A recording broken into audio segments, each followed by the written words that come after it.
Welcome back, everyone. Hey, Hey. what's up, girl? Hello, Angie. How are you? Doing good, doing good. How are you? I'm doing good. Excited to be back. This is going to be a Yes, good one. it is. It is. I'm excited. Welcome back, Purposeful Family, to another purposefully packed episode. We definitely have a great episode for you all today. Before we get into it, as always, we like to catch up with Miss Candace. As you can see, looks like you are not at home today, ma'am. Where are you? Well, I am out on a work trip. So I am now in Miami, near Miami, Florida. Doral, is it? I think, yeah, Doral. Some people You're call it way down Doral. there. Yes, way down there in South Florida.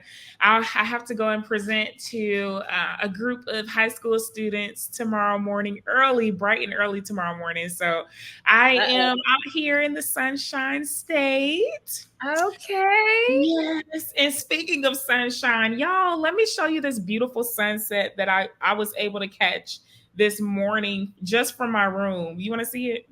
Yes. Let us Let see, me girl. show you. Let me show you. Here is the lovely sunrise that I was able to catch this morning. Y'all, I just love to, for one, I do think, I'm starting to get more in tune with nature, my environment, and just to see the sunrise. It was just an amazing moment. 7 o'clock in the morning, and it was just like, good morning. Oh, that is gorgeous, girl. Yes, I love it. Yeah. Oh, beautiful. Oh, thank you for sharing that with us, Candace. And so Yeah. I wanted to ask you because, I know that you do a lot with high schoolers. How has it been? Like how is it when you are out there? That's So, intimidating. I'm just thinking if I were yeah. and it's funny you say that because I just had to like check a group of students because so if anybody knows about the game Kahoot, it's where it's interactive, it's an online game where everyone can get on their phones and play online live. So I usually do that during my presentations. And there's this one student that put something inappropriate as his name. Okay. Oh It was a no. picture of something like you catch my drift. It was something inappropriate. And I was like, look, y'all, we could take this game off. But They other than tried it. that, they tried, yes. And that Mm. happened last week. But yeah, other than that, like the students, they're really cool. And I love how energized they are when I actually come and have dealerships with me to support my presentation. It's super cool. Like I love to see, you know how when you were back in high school and someone was coming to present, it's a pretty cool thing. And I be bringing snacks and goodies for the students. I have prizes and giveaways, so it's just not just any ordinary presentation. They actually have something to look forward to. So it's always fun interacting with the young folks. How have you been, man? What you been up to? Well, I've been just, working, working, working. There's a lot of things that are in motion. I really can't say too much right now.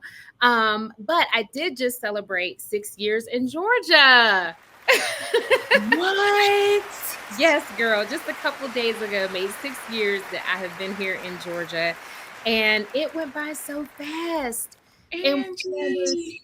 yes, when I tell you so much has transpired in those 6 years, but when I tell you a lot of it has been just me learning more about myself, and I have no regrets. I do miss Pittsburgh. I do miss my family, but I do not look to, there's no way I'm going back there. So, Mhm. with that being said, I did want to just share a little snippet of my journey here. So this is from 2018. We are currently in what is this called? Silva, North Carolina, and we've been driving since Monday. We've made 2 stops along the way. We've had some interesting situations occur. Could absolutely have been worse, but we had to yesterday. We had to Oh, you hear Hammy going off. Yeah. We had to check into 3 different hotels because we needed one that was pet friendly. And we also needed one that had parking that could accommodate a 20-foot U-Haul with a SUV hitched on the back of it. So, been very interesting this far. And we will be arriving at our new home by a little after noon. So, we'll be able to see our new place and get ready to wait on the movers and start moving our stuff in. But I just wanted to capture a little moment of me driving. I still remember that like it was yesterday. So yes, like that trip, and rest in peace, Hammy. I miss my cat, y'all. My cat passed away last year. But he definitely did like meow the whole time. I heard him. Yeah. And I mean, we got to Georgia. He literally didn't have any voice at all. Yeah, he didn't have no voice for a couple days. Poor thing. But it was interesting because that was during Hurricane Florence 2018. And so instead of us coming straight down the East Coast, right, that was actually in the direct path of the hurricane. So we actually had to come more inland, which was a longer route. But I had actually booked 3 hotels along that route because I knew I wasn't going to drive straight. So I just was like, this is going to be a 3-day journey. We're just going to explore, we're just going to take our time. And but when I got to one area, I want to say it was Asheville, was it North Carolina? Well, it was where the hotel was up on, like, it was really high elevated. So I had to go up like this windy hill with this 20-foot U-Haul with my SUV hitched.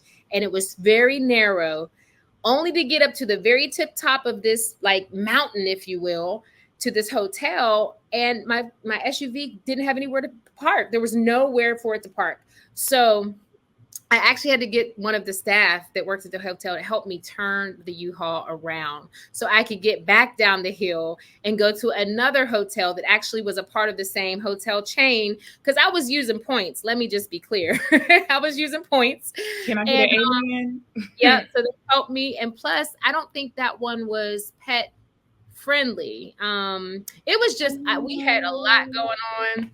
But Hammy almost ran away. Like he hopped out the U-Haul at one point in time and tried to run away. It was this girl.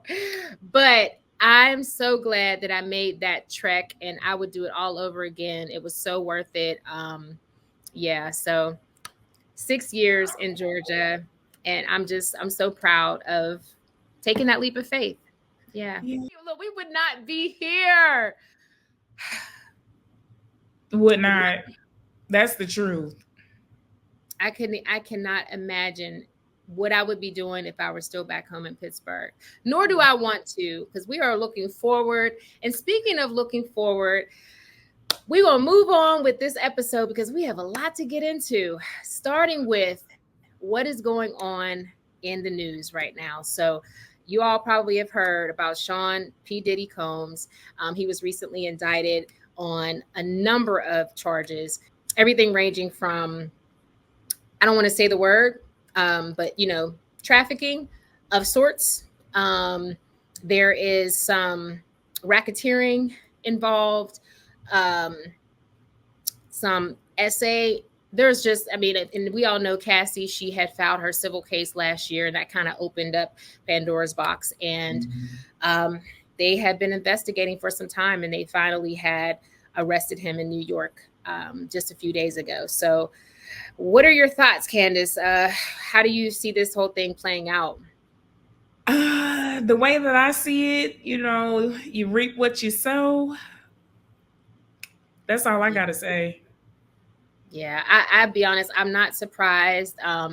It's really unfortunate because, and I was playing around and joking last season when we were listening to Danity Kane, because I was a huge Danity Kane fan. I was also a huge Cassie fan as well. I did not know that she was being, physically or, essayed.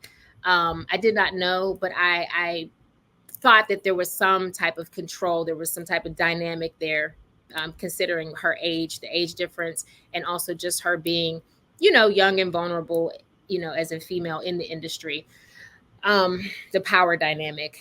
But when I was talking about Danity Kane, I just remember watching Making the Band and just always feeling like the way that he talked to them was inappropriate because they were so young. And it was hard to watch, I always had, compassion for all of them. And when I saw Dawn Richard end up, joining the group Dirty Money with him and Kalina Thompson, I believe her last name is, I was quite shocked, actually. Really surprised that she did.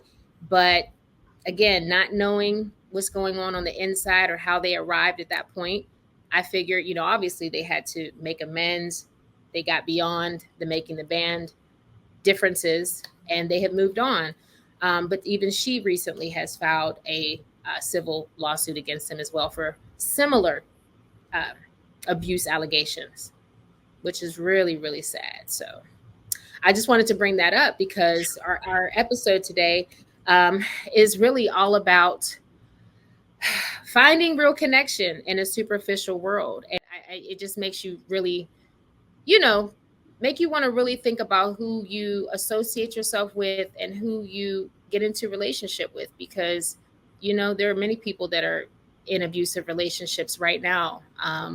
There are people that are, trapped and not able to get out of those relationships because they did not properly vet, before getting into those relationships. So, yeah. So what do you think, Candace? I mean, as we talk about dating and the dating pool and just the quality of people that are out there these days, what are your thoughts? For one, I'm really happy we're about to talk about this because I'll be honest, a lot of my close female friends are having issues in the dating realm right now. I wish I could say the majority of my friends, well, I'm not even going to say that. I think back in the day, you might have had it to where more people were married and relationships, I guess, were more valued to be taken seriously. But now it's like, it's just a relational playground or a sexual playground right now. So I'm just excited with what we're about to discuss because we about to get real. Yeah, definitely. So, I mean, we've actually touched on this in season 2 a little. We talked about like in terms of BLV, right? We were talking about just the quality of people that, sometimes if you're bored and lonely and you're not being intentional about the people that you have around you, you can end up, again, in the wrong places with the wrong people. So we also hear a lot of conversation online about this dating pool and how there is pee in the dating pool. Candace? Yes. Can we get a visual on this? I mean,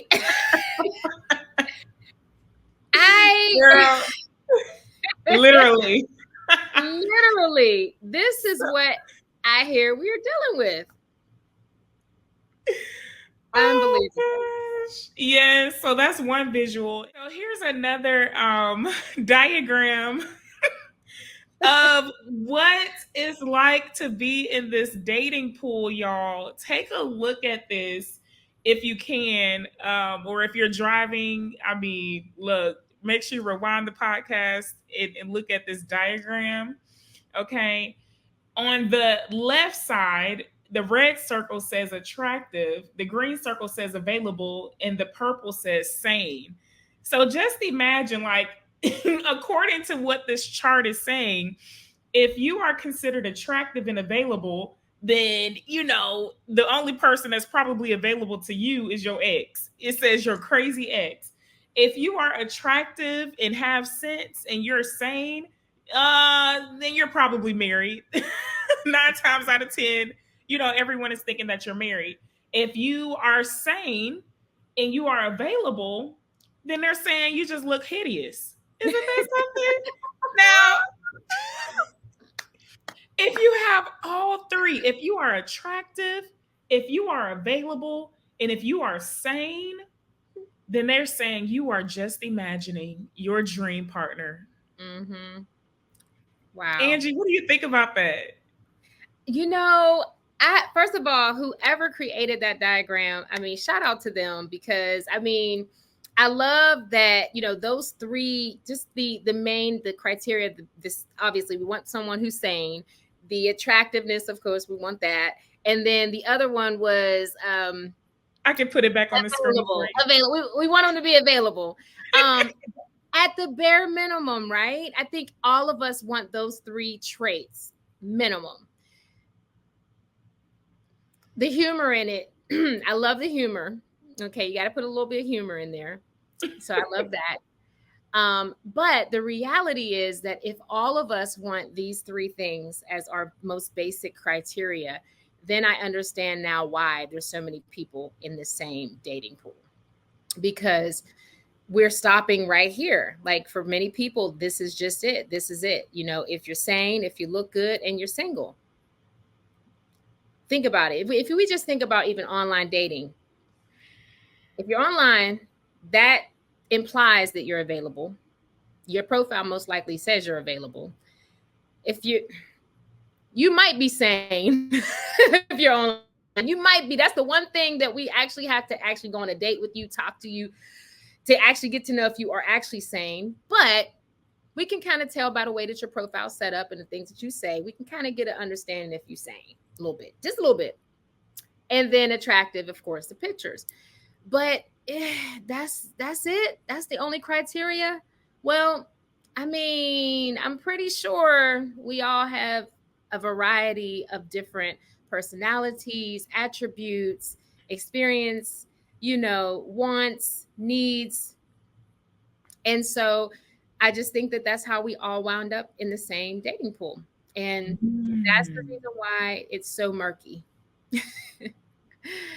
So I just really felt that this conversation was so important, because if sometimes you have to step out of that pool until you figure it out, it is best and safe to just get out of that pool until you get some clarity on what pool you actually need to be in before you dive back into another pool. It's best to just step out and figure it out. So that's what we're going to do today. We're going to talk about how do you figure out what pool you need to be in. Let's get into it. Boy. All right. So Candace, just thinking of the analogy of pools, right? We always talk about this big old pool that everyone is in. But I don't know. I start thinking like, well, you know how you go to a public pool and they got like the little kiddie pool. And the only people that's over in the kiddie pool are like the kids and the parents who have kids. So like people like, that don't have no kids shouldn't be over in the area where the kids are, right? You would think. Mm-hmm. But that's because that is a very specific area for specific people. Right. And those people generally are happy in that area, as long as the people that aren't supposed to be over there ain't over there. Another thought, you ever go on a cruise or on vacation and they have like the Serenity area for adults only? Yes. And kids can't go over there, because if the kids start going over there, then it takes away from the purpose of that designated area. It no longer is, right? So it's the same thing. I'm like, with dating, I think that we owe it to ourselves to define, or first of all, figure out what it is that we need, what it is, who we are, what it is that we need, and then finding that pool. I don't want to say creating that pool, but I mean, hey, I agree. Defining what that pool looks like so that you can navigate to that pool, and then the person that is meant for you will be right there waiting, or at least viable candidates will be multiple candidates that fit the criteria that should be in that pool, that got the right wristband on for that pool, that ain't trying to sneak up in that pool, ain't supposed to be there, but they'll be there. It really is about figuring out who you are first. And sometimes you just have to take yourself completely out before you dive back in. So what do you think when it comes to placing values first? Do you think that will change the size of the dating pool? And if so, in what ways? So I love the fact that you said it really depends on who you are, your values, what you like, what you don't like, and figuring out exactly which one of those values apply to you, right? And for me, it really hit me to my core when you said that, because in the season that I'm in, I recently transitioned out of a long term relationship, and I really do not think I know who I am to the T. I still feel like I'm figuring it out. I Mhm. still feel like I'm still trying to define what values really are dear to me, Candace Mabry, me. Yes, I know like what I like to do, what I don't like to do. But to actually, if a person were to ask me, okay, what are your top 10 values? I could give them probably a good 5, but 10, Yeah. I think I need to do some more journaling, some more digging, and actually studying. Okay, what is considered, a value? What are some examples of values? So I do need to dive a little deeper in that realm for Yeah. me. Well, I Yeah. love that you said that. And as we said, like the title of this episode is really relationship alignment, and finding real connection in a superficial world. Because just because the world has become so superficial with, everything online isn't what it appears to be, doesn't mean that we have to set our standards at, a shallow, criteria. Like, we still have the ability to have, you know, um, value deep connection. There's nothing Yep. wrong with that. There's always going to be someone else out there that has those same values. And that's what's important, is that as long as you are showing that you truly value that and you stand in that, then that's how you're going to be able to align with those same people. So, speaking of relationship alignment, like, what does that mean to you when you hear relationship alignment? When I hear relationship alignment, I hear friendship. I hear likeliness.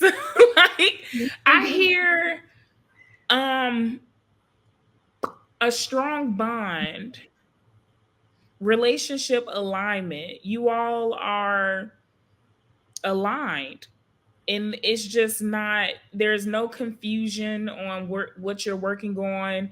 Like, you all have similar visions, especially when it comes to long-term goals. That's how I view it. What about you? Yeah, the same. I feel like when it comes to relationship alignment, it is, if you're both single and you're looking for a true connection, like your life partner, that's the first thing, is knowing what it is that you're seeking.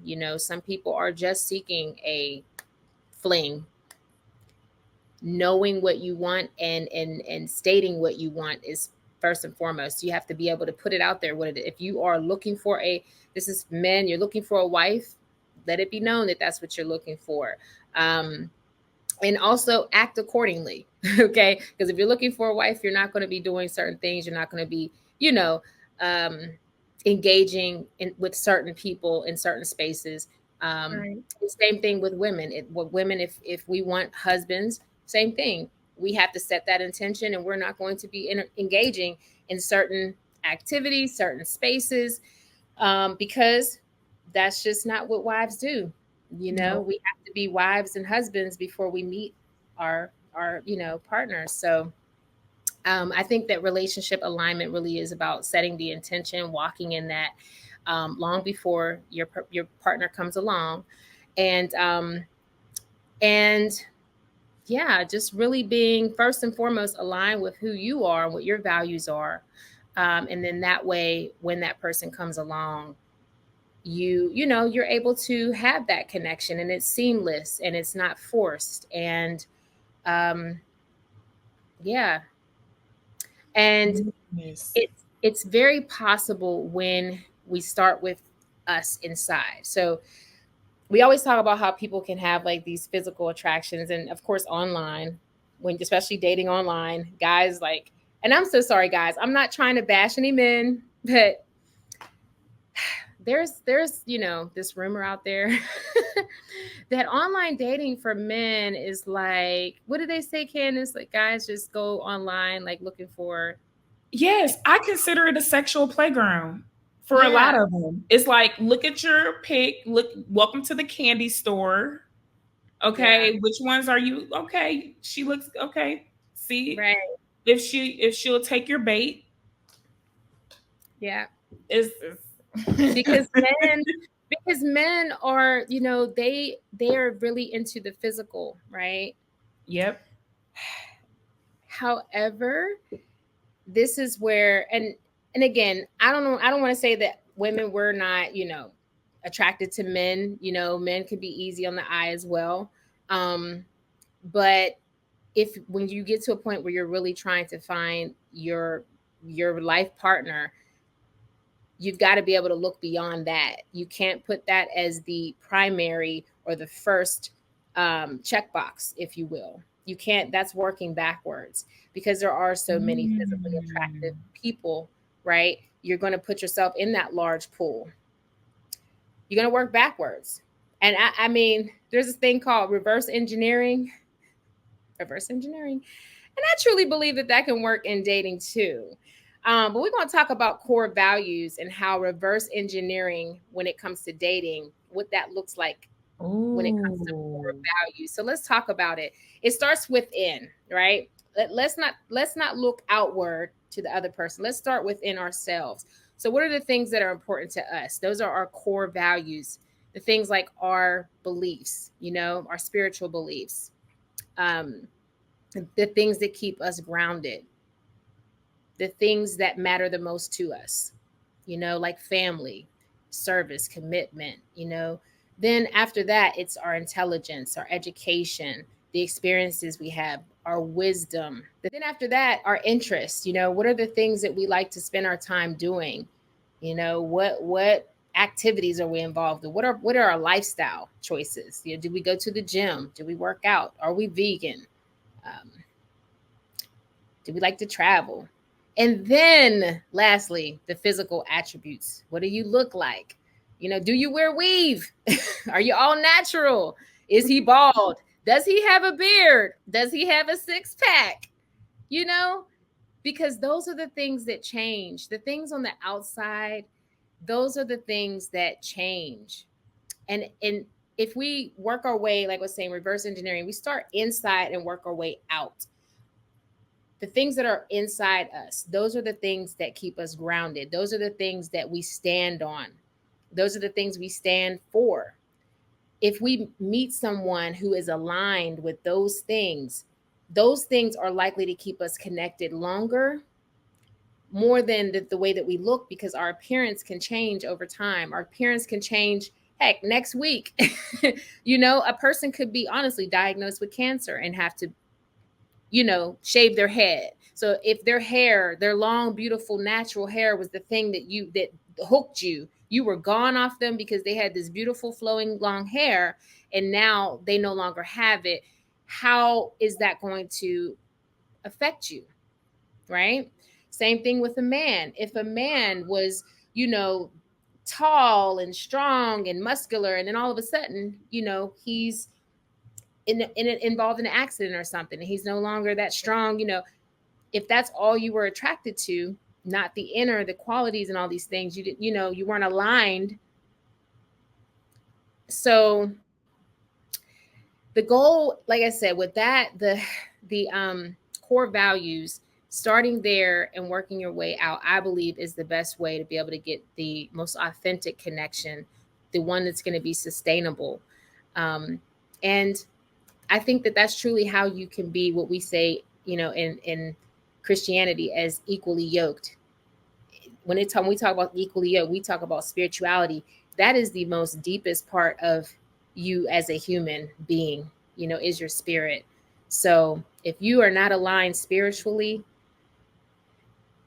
all the other stuff doesn't even matter. That's like the core. So, Candace, what are your thoughts on the core values and how they align? My thoughts are, I actually have a question. Yes. Because for one, I do think you're absolutely right. Yes, looking at the physical attributes, I mean, that's what everyone sees at first. And yeah, it's important to a certain extent, because I mean, it's a little shallow ended. Like, if you only dating people based off of how they look, how far are you really going to get? But my question is, how, because I was just having a conversation with a dear friend of mine, how do you vet the people that have, I guess, really good character? Or I guess, yes, you want to find people that mirror the same values that you do, but it's like, how do you go about vetting to see whether, okay, I think this person is truly genuine, and a person that might just be putting up a front just to get in your pants? Yeah, I mean, again, when one thing that I'm learning, and this is why I'm able to be single and be okay with being single and patient, is because I truly do believe that when you do meet someone that you are aligned, not just spiritually, but like I said, working your way out, the things that your level of emotional intelligence, your level of intelligence, you don't have to know exactly what they know, but you're able to connect with them on that level. You're able to have, intelligent conversation. You're, mentally stimulated. If that's what you need in a relationship, that's going to be important. If you're lacking that, you're going to go outside of the relationship to find it, right? So again, that's important. If that's important to you, now someone who may not be intellectual, they might be intimidated by someone who is intellectual, and they might be attracted to them physically, but if they try to get into a relationship with them, they may actually end up trying to sabotage that person. I've been in that situation, and I know, listen, I could be attracted to you all day, baby, but if you don't stimulate me here, you are not going to get here. Okay, I learned that over time. So to answer your question, I think that those individuals, when they are truly ready for commitment, they will honor and respect that value as well. And they won't play games. If you have someone who you have to be skeptical about, let's say you do have an intelligent man that, has the same, they're spiritually grounded, they're intelligent, they, let's just say they have, some similar interests. The vetting is over time, through conversations, through spending time together, through their actions. It's literally, you do have to put the time, and that's what vetting is about. Vetting literally is not an overnight process. You do have to give it some time. That's it. That's truly, and there's no magic number. There's no magic amount of time. But I think the more aligned you are, I think you both will realize the value in finding someone who connects with you on such a deep level that you're not going to want to risk missing the opportunity to be with that person, because you don't know if you're ever going to meet somebody else that is that aligned with you on that level again. Now, the icing on the cake, the cherry on top, they are attractive. If y'all are attracted to one another on top of all of that, baby, y'all better go ahead and get the marriage license. You better go ahead and do the thing. And I mean, when you find a good thing, yes, put a ring on it and quit playing.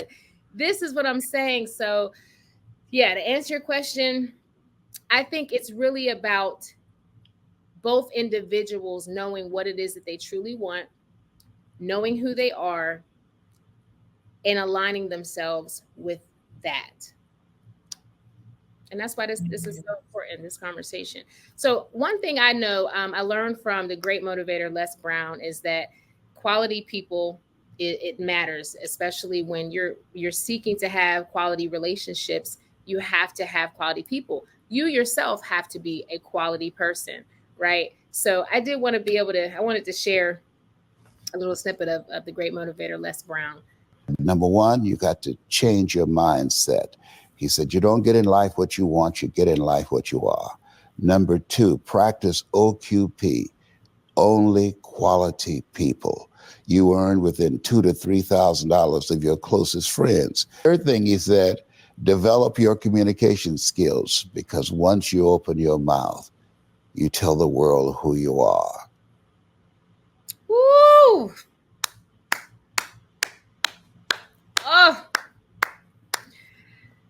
honey, he dropped like, where is the mic drop? the truth bell? Yes, the bell of truth. Yes. I mean, what the first thing he said when he said, you don't get what you want, you get what you are. You better find out who you are. You better find out who you are. And that's why, Candace, I always tell you, I don't mind being single. I don't mind being single. I don't mind finding out more and more of who I am. I want to be the best version of me that I can be, so that when my husband, my soulmate, my life partner, the person I'm destined to be with comes along, that we will mirror one another. We will be so aligned. He will be like, where have you been all my life? And I will say to him, despite the other relationships that I have had, the ones that I have spoken and said, oh, this one was so great. It will be like they never even existed. Missed the beat. Like, right. Honestly, because I speak from a perspective of where I am and where I've been, not where I'm going. Right. So, and then he said, as far as OQP, quality people, the earnings, that right there, I feel it says something about the quality of your life. You may not have the same title, the same skills, but how is your work ethic? How are you showing up in the world? How are you, productive in your life? What are you producing? I consider you to be a quality person. This is how this partnership came about, right? This is why we are able to do this so effortlessly, right? And I don't know your salary, but I imagine that we are within that, and I wouldn't let, people around that really, closely who weren't, because to me, I feel once you get into a certain income level, there's a certain level of experience, professionalism, education, intelligence, right? Yep. And then he said communication. Hey, I'm not the best speaker. I did a whole episode on it in season 1. If you haven't checked it out, go check it out. It talks about the lack of communication within marginalized communities. And that's because that's where I came from. And then if you grew up in a marginalized community, it wasn't really valued. If you spoke with big words, you were looked down upon, like you thought you were better than someone. So you tried not to speak too properly. Oh, she's trying to sound like she's white. She's trying to sound like she's too proper. I've been told that before. However, as you grow, as you mature, as you become more experienced, you learn that the better you communicate, the more doors open, the more opportunities, the more access you gain. Right? That is so true. That includes dating pools. You get more access to more pools. Right. So, Candace, I'm going to turn it over to you, sister. What are your thoughts on OQP? OQP is so important because if you're not surrounded by people that have really, I would say, vision, honestly, I'm like, what are you doing?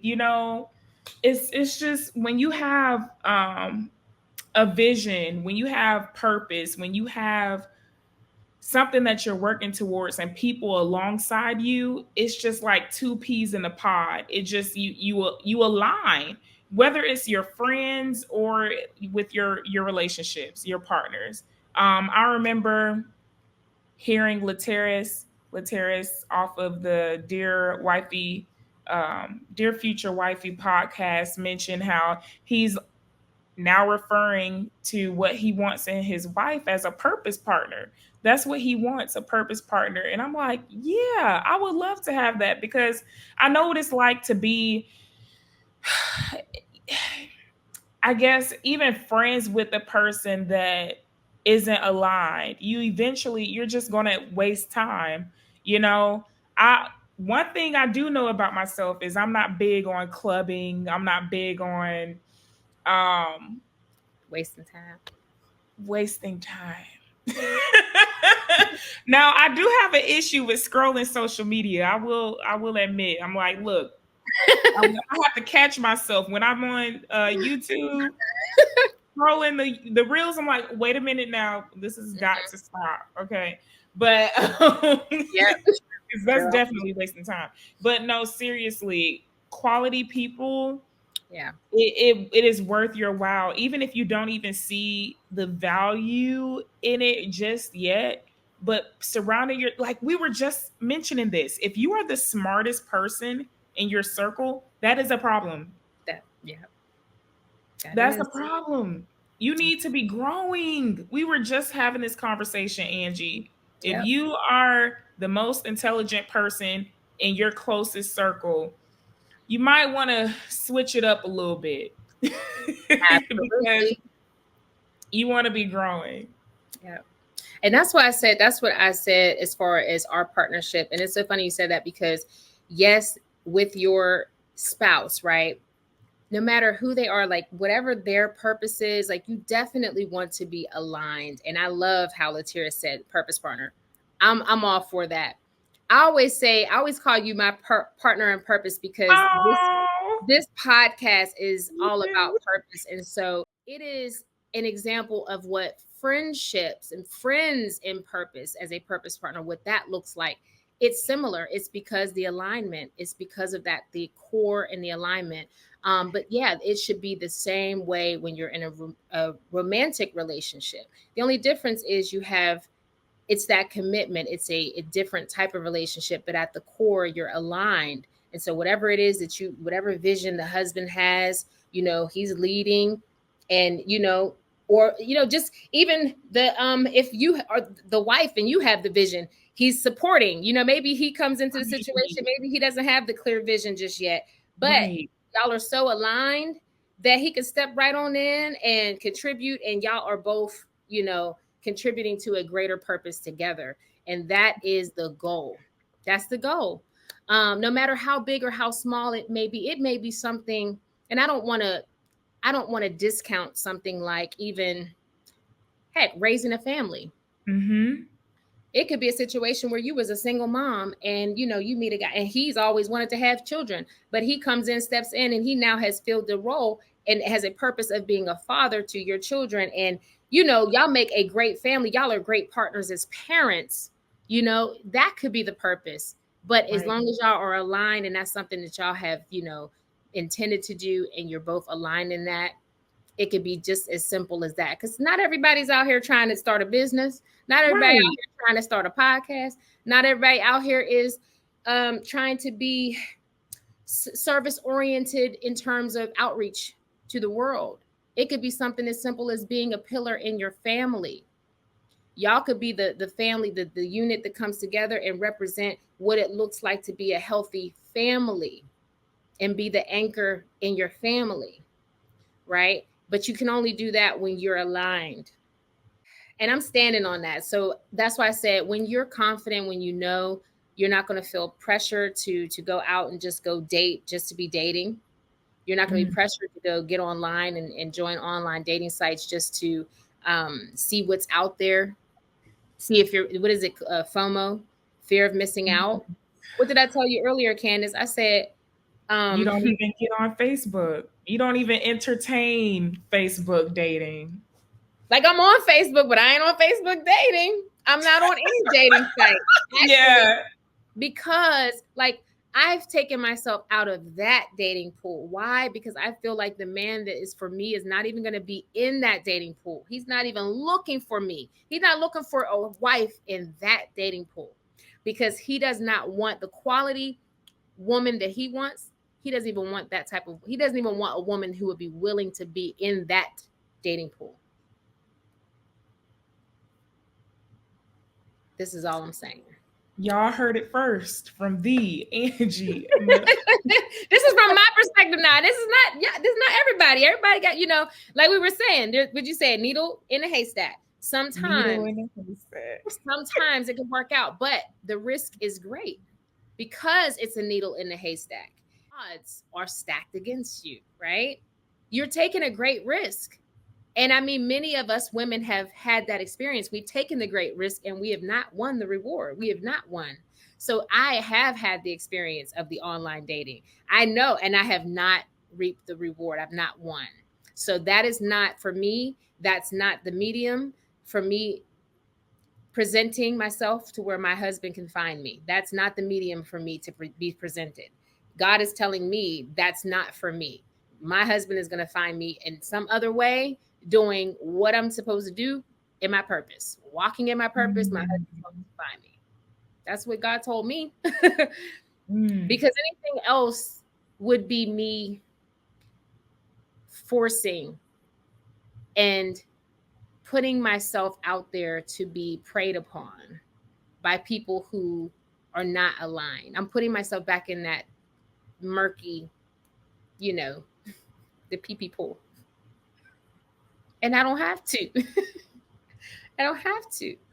That's optional. We all have that choice. Men and women, we all have the choice. We don't have to step into the murky waters of the online dating.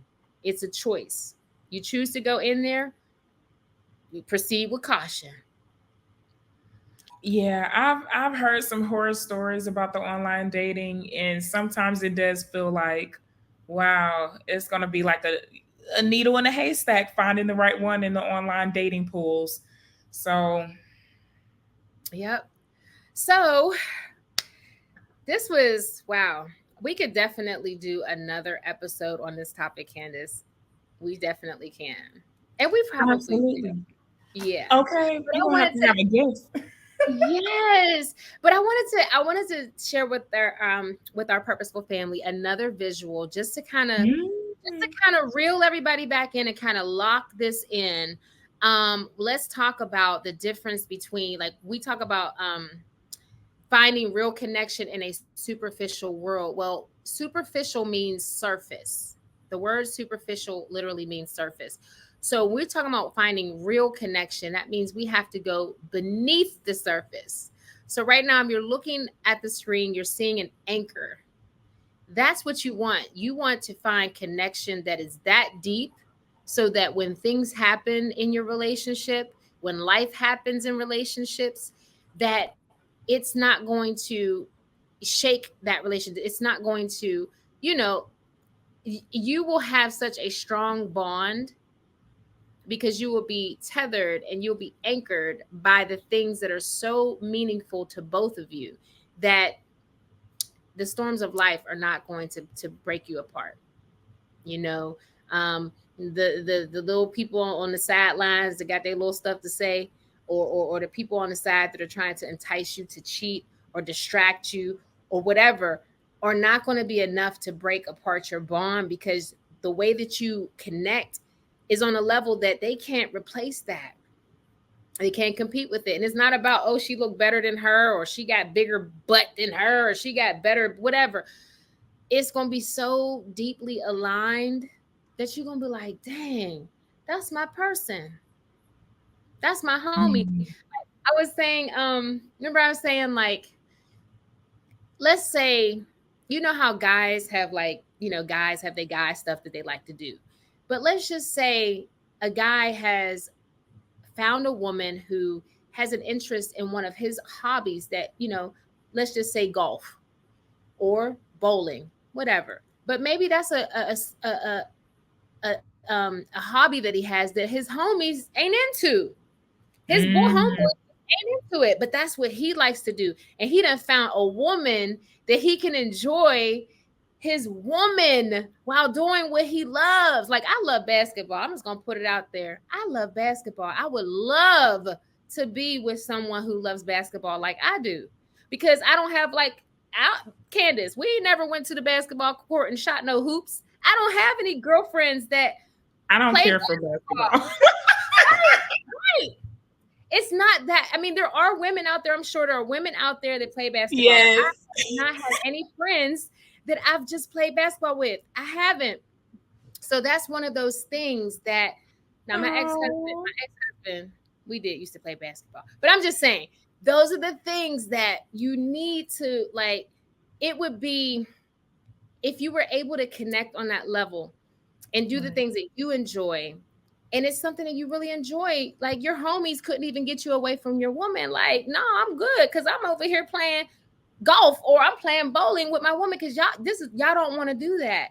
So the guy or the woman would be less likely to want to be with, not saying you still can't hang out with your friends, but it wouldn't be a situation where like the man is trying to escape the woman because he's trying to go do what he likes to do. But it's more like, no, I could actually split my time up where I can hang with my boys every so often, but I'm going to be spending a lot more time with my person because they have similar interests, and that's a beautiful feeling.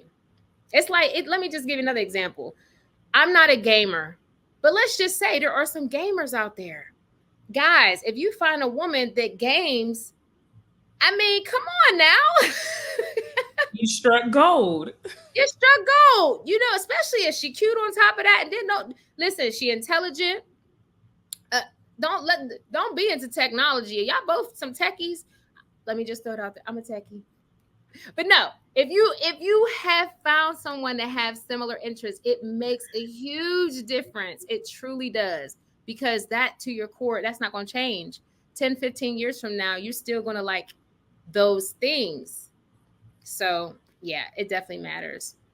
So before we wrap this episode up, Candace, I'm just going to ask you, if you had to be stranded on a deserted island with someone, what are some of the qualities? Like, let me just ask you this. Do you think in dating that envisioning that person on a deserted island, do you think that's a good way to help you with your vetting process, envisioning if you could be on a deserted island with them? It is. I think it's a good way to vet the right person. I love the analogy that you use that what if you were stuck on an island with your partner? Could you really withstand all that time? No entertainment, but the water is at hand, or the seashells that come on the shore. That's a really good way to really see, am I really with this person because I love this person? I really genuinely like this person. Like the looks are not going to matter. Title,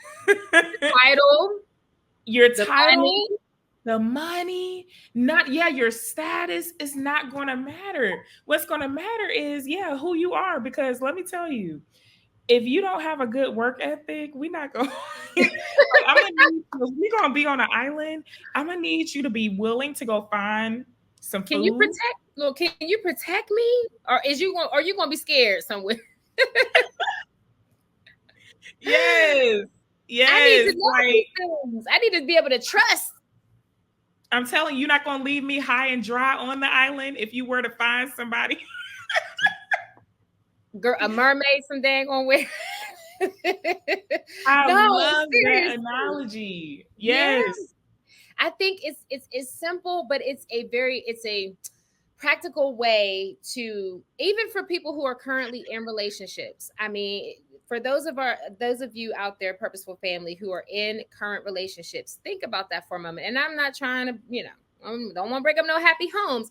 But if you're in a situation where you have been wondering if things have not been working out, or you're wondering why you're, butting heads, or there's conflict, or you just don't feel aligned, really ask yourself.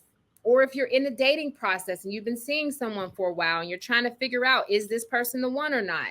Ask yourself, if that person didn't have the title, the money, the looks, the status, and because if you're on a stranded island, none of that matters. Nobody can see their looks but you. The money doesn't matter because it's useless. Their title doesn't matter. It's just you and them. Heck, let's take it back to Adam and Eve. Y'all ain't got no clothes on. So it don't even matter what his style is, honey. It don't matter if he's wearing Gucci or not, okay? Okay. Would you be able to enjoy his company? Would y'all be, listen, I want to be on a deserted island with a person who I can just just be in their presence, and just, we ain't even got to say nothing to one another. We can just look at each other and just be in peace and joy. And I can sing to him. And heck, if he's the right one, he, even if he can't sing, he gonna try to sing back to me, because he gonna know that that's gonna make me smile. You know, little things like that. Those are the things that really, really matter. So before we close out this episode, Candace, any closing thoughts? I'm talking to myself when I say this, but we, especially if you're single, don't get discouraged. Yes, we hear a lot of our friends talk about how it's been some horrible dating experiences, but I do believe that there are still good people, still decent people out there, okay? And I don't want to sound arrogant, but I mean, let me say, just by some of the friends that I have, like, for example, Angie, she is OQP, quality people, okay? I view myself as a quality person, and some other of my close female friends, quality people that are single. All right. Yes, they're females. I actually have, yeah, males that I know that are quality males. So just don't get discouraged. There's hope. There is. There is. And I love what you said. I love what you said, Candace, because as you were saying it, I'm thinking, like, yeah, there are really a lot of quality people out here. And it's really sad when relationships don't work out, because it can make people feel like they weren't quality, they weren't good enough, you know? And it's like, no, you just were not aligned with the right person. That's what it boils down to, you know? So we just want to thank you all for tuning in during this episode. Amazing episode. We really hope that you all grabbed some good takeaways from this. Let us know what you all thought in the comments. Just to remind you all what we discussed in this episode, we talked about the importance of getting to know yourself first, making sure that you vet based on your values, and also just some of the characteristics and traits that you'd like to see in your partner. But like Les Brown said, you don't get what you want, you get what you are. I think that when it comes to values and character, those are the things that we really need when it comes to relationships. And things like interest and, you know, the outer, that part of the circle, the outer, the interest and the physical appearance and things, those are our wants. So as much as we may want to go after those things first, it's going to be better that we go for the inner qualities first. All right. Yeah. So that was a really, really good summary of everything that we discussed, Angie. I do want to remind you all, look, we are on TikTok, Instagram, Facebook, YouTube. If you have not subscribed or liked or commented or even engaged with us, please do so. We actually go through and read through anything that you all, you know, engage us with, or whether it be a like, a comment. We appreciate it truly and dearly. Also, if you are interested in becoming a guest, we have some really awesome guests coming up this season, you guys. We're excited. We are trying to, you know, mix things up. You know, we're loving the new platform. We hope that you are as well. Let us know what you guys think in the comments below. Let us know. Hit us up in the DM. Give us some suggestions on different topics you want to hear us do. We are just, you know, really trying to grow the platform, obviously. So share if you know anybody that would benefit from hearing these purposeful conversations. Definitely let them know. Tell them to subscribe, join our purposeful community. And we look forward to seeing you all back here next week. And as always, it's okay to be pretty, but even better to be pretty purposeful. Bye.